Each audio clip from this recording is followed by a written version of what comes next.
अगर भगवान भूत अधिपति भगवान शंकर का स्मरण कर कर, पंचाक्षर मंत्र का स्मरण कर कर अगर आप पूजन में बैठ रहे हैं, लक्ष्मी पूजन कर रहे हैं, तो ये पक्का है अगर हमसे कुछ त्रुटि हो भी गई तो भगवान भोलेनाथ उसको क्षमा कर देंगे। और माता से निवेदन करना, हे लक्ष्मी मैया, हे वैभव लक्ष्मी, हे माता अष्टलक्ष्मी, हे माँ संतान लक्ष्मी, धान्य लक्ष्मी, वैभव लक्ष्मी, प्रतिष्ठा लक्ष्मी, यश लक्ष्मी, कीर्ति लक्ष्मी, आरोग्य लक्ष्मी, संतान लक्ष्मी, हे माँ ऐसी कृपा करिए, आप हमारे घर से रुष्ट होकर ना जाइएगा। ये घर, ये परिवार, ये सब आपका है, सब आपका है,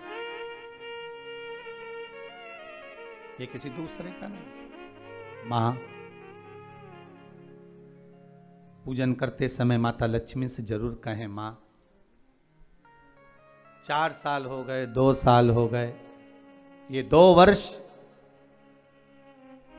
जो ये कोरोना महामारी में गए हैं, ये वर्ष जो बेकार निकल गए हैं, मां हो सकता है आप हमसे रुष्ट हो गई हो, पर आज क्षमा मांगकर अपने घर में आप प्रवेश करिए। मां आइए हमारे घर में, आप पधारिए। मां महाराज कितना सुंदर संवाद है।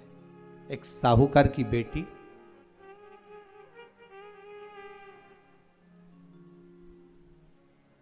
साहूकार की पुत्री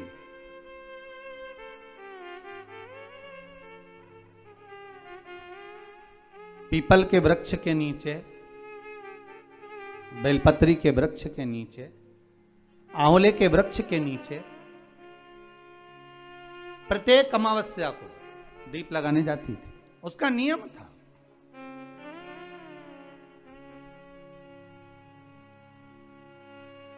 साहूकार की पुत्री प्रत्येक अमावस्या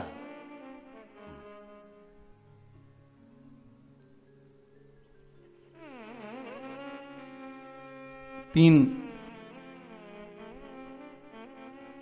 दीप, एक बेलपत्री के नीचे, एक आंवले के नीचे, एक पीपल के नीचे लगाने जाते। महाराज आज नारायण ने कृपा कर दी, और क्या कृपा करी कि आज सरस्वती, पार्वती और लक्ष्मी तीनों इन वृक्षों के नीचे जाकर विराजमान हो गई। पार्वती मैया तो पहले से ही बेलपत्री के नीचे है,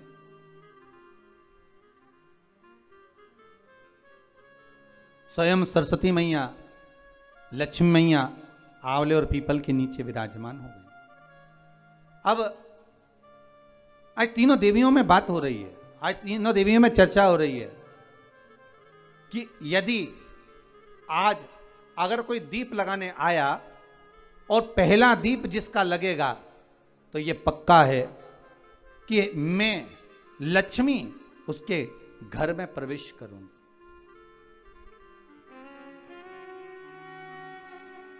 सरस्वती जी बोली, जो पहले बार दीप लगाने के लिए प्रथम में आएगा मैं उससे अपनी सहेली बना लूंगी, उसको अपनी मित्र बना लूंगी।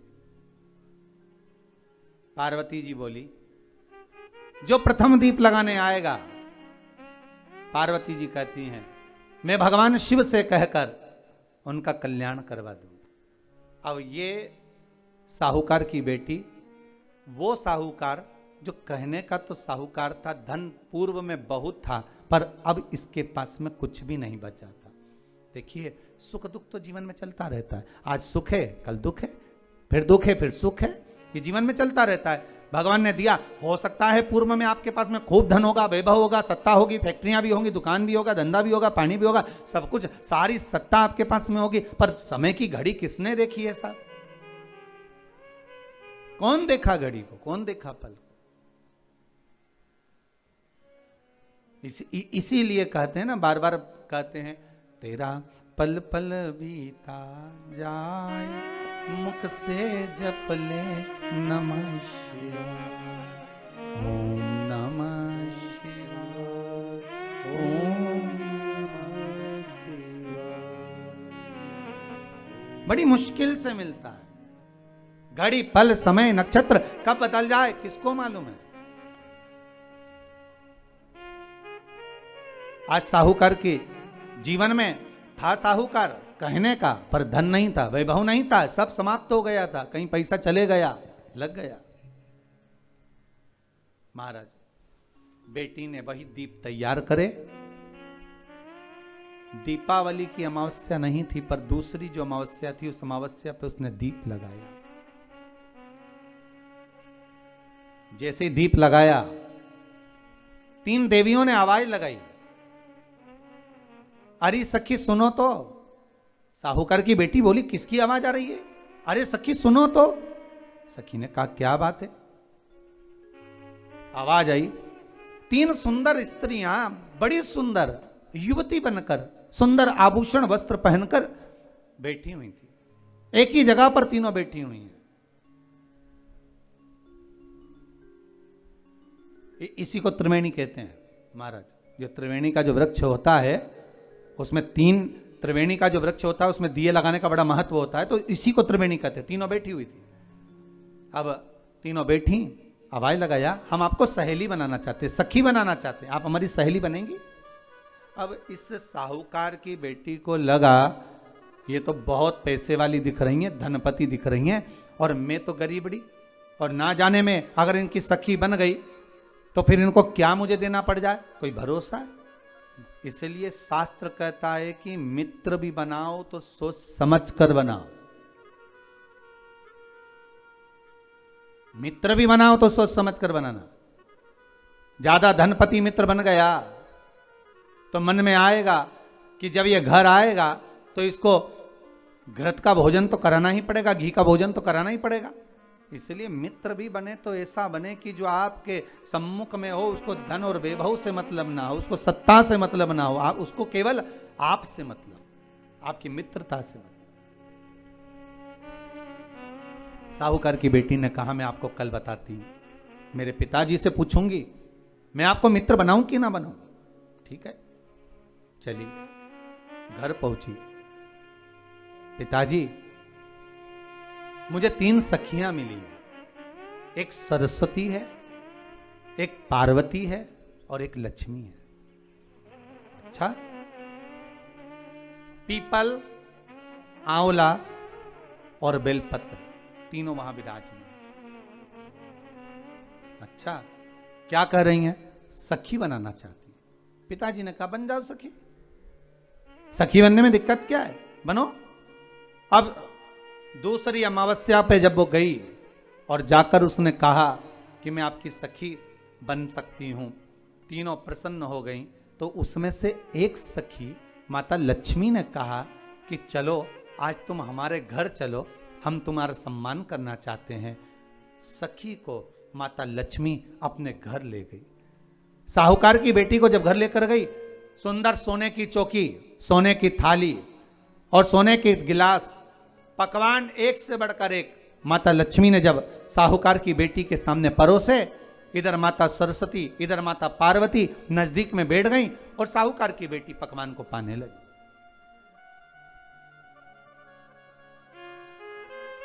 साहूकार की बेटी पकवानों को पा रही है, भोजन ग्रहण कर रही है। अब भोजन करने के बाद साहूकार की बेटी चली गई। अब जाते से ही माता लक्ष्मी जी ने कहा, सुनो सखी, अगली जो अमावस्या आ रही है, आपको मालूम है वो कौन सी अमावस्या है? नहीं।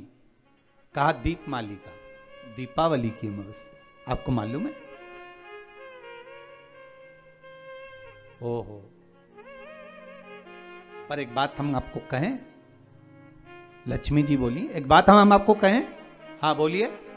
हम चाहते हैं इस अमावस्या को आप हमारे घर आई हो, अगली अमावस्या को हम आपके घर आना चाहते हैं, क्या आप हमें बुलाएंगी? सखी ने कहा, साहूकार की बेटी बोली, अगर आपका मन है आने का तो आप आओ, मना नहीं है।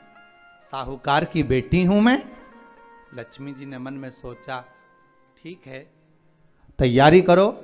आज साहूकार की बेटी घर पहुंची तो पिताजी ने पूछा, बेटी आज बहुत देर हो गई तुझे आने में, कहां रह गई थी तू, कहां रह गई तू? बेटी कहती है, 3 सखियों के घर गई थी, आने में देरी हो गई, पर मेरी सहेली माता लक्ष्मी जी कह रही हैं कि अमावस्या के दिन मैं तुम्हारे घर में आऊंगी। तो पिताजी ने कहा उसमें क्या दिक्कत है, तैयारी करो। तो पिताजी घर में अपने खाने के लिए तो कुछ नहीं, तो माता लक्ष्मी को क्या खिलाएंगे। कई लोग कहते हैं कि दीपावली पे ना तो हमारे यहाँ घी है, ना हमारे यहाँ तेल है, ना हमारे यहाँ कपास है, ना हमारे यहाँ पर मिठाई बन रही है, ना हमारे यहाँ अच्छे वस्त्र हैं, हम क्या पहने माता लक्ष्मी को रिझाने के लिए।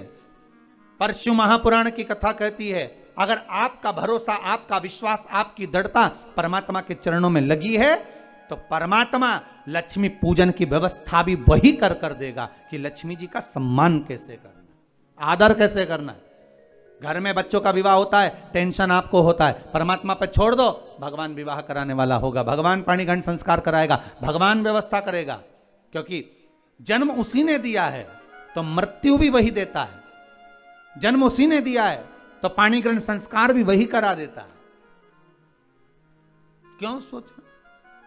साहूकार ने कहा बेटी तू इतनी जल्दी हिम्मत हार गई कि तेरे घर में कुछ नहीं है। गाय का गोबर ला, लीपन कर, घर को पोंछ, कचरा उठाकर बाहर फेंकिया। पिताजी घर में तो कचरा भी नहीं है कि जिसका प्रयोग करा जाए। कचरा उठाकर बाहर फेंकिया। चौक पूर, पिताजी चौक पूरने के लिए तो मेरे पास में कुछ है ही नहीं, जो दीवार पर पोत रही है वही मिट्टी को पोत दे, चौक पूर। उनके घर गई थी, सोने की चौकी पर सुंदर आनंदमय भाव से बिठाया है मुझे, सुंदर सोने की थाली में भोजन कराया है मुझे, अब मैं क्या दूं। पिताजी कहते हैं अगर लक्ष्मी आपकी सहेली अगर आ रही है, बड़ी धनपति है, तो व्यवस्था भी वही करेगी। अब लक्ष्मी तो जाने की तैयारी में, सरस्वती उनके साथ जाने की तैयारी में, पर माता पार्वती नहीं गई। माता पार्वती ने कहा आज मैं नहीं जाऊंगी। क्यों? आज मुझे अमावस्या का दिन है ना, इसलिए बेलपत्री के पेड़ के नीचे मुझे रहना पड़ेगा। तो माता पार्वती बेलपत्र के पेड़ के नीचे रुक गई। अब ये दोनों जाने के लिए तैयारी करी। लक्ष्मी और सरस्वती जाने लगी, साथ में उन्होंने गणेश जी को ले लिया, रिद्धि सिद्धि को ले लिया और साहूकार के यहाँ जा रही हैं। जैसे ही साहूकार के यहाँ जा रही थी, इतनी देर में माता पार्वती को लगा कि इसके पास में जिमाने के लिए, रखने के लिए कुछ नहीं है। माता पार्वती ने एक चील का रूप लिया और उड़ती हुई एक राजकुमारी के हार को, रतन जड़ित हार को लेकर मां पार्वती गई और साहूकार के घर में उस फेंक दिया। साहूकार के दरवाजे पर जैसे फेंका, बेटी ने झाड़ू लगाते समय देखा कि कचरा, ये हार कहां से आ गया। पिताजी को दिखाया, अल्लाह मैं जाऊं, और साहूकार लेकर गया हार को। जो सेठ को दिखाया, महाराज ये हार तो करोड़ों का है, कोई साधारण नहीं। धन मिला, धन मिला तो सबसे पहले जाकर एक सुंदर चौरंग लाया, पाटा लाया, उस पाटे पर सुंदर वस्त्र बिछाया और माता लक्ष्मी के आदर की तैयारी के लिए सुंदर सुंदर घर में पकवान बनने लगे साहब। और सुंदर सुंदर पकवान बने। जैसे ही लक्ष्मी घर में प्रवेश करी, सरस्वती प्रवेश करी, गणेश प्रवेश करे, रिद्धि सिद्धि प्रवेश करी, लक्ष्मी जी ने पहला संबोधन कहा, क्यों सखी तू तो कह रही थी कि मेरे पास में कुछ भी नहीं, फिर इतना सारा सामग्री कहां से आ गई। सखी कहती है मेरे पिताजी कहते थे जिसके मंदिर में दिया लगाया है, जिस वृक्ष के नीचे दिया लगा कर आई है, जहां जिस देवता को पूछ कर आई है, विपदा की घड़ी में वही देवता आकर खड़े होते हैं। ना जाने कहां से हार मिल गया, ना जाने कब प्रसाद बन गया। लक्ष्मी जी ने ध्यान लगा कर देखा आखिर पार्वती क्यों नहीं आई थी। समझ में आ गया कि एक सखी पूरी व्यवस्था करने में लग गई थी। ऐसी है मेरी माँ लक्ष्मी, ऐसी है माँ पार्वती, ऐसी है माँ सरस्वती। उनकी आराधना 3 दिन से आप पाटा लगाकर पूजन कर रहे हो। आज भी दीपावली का पूजन भी आपको ऐसे ही करना है। जितना पूजन आप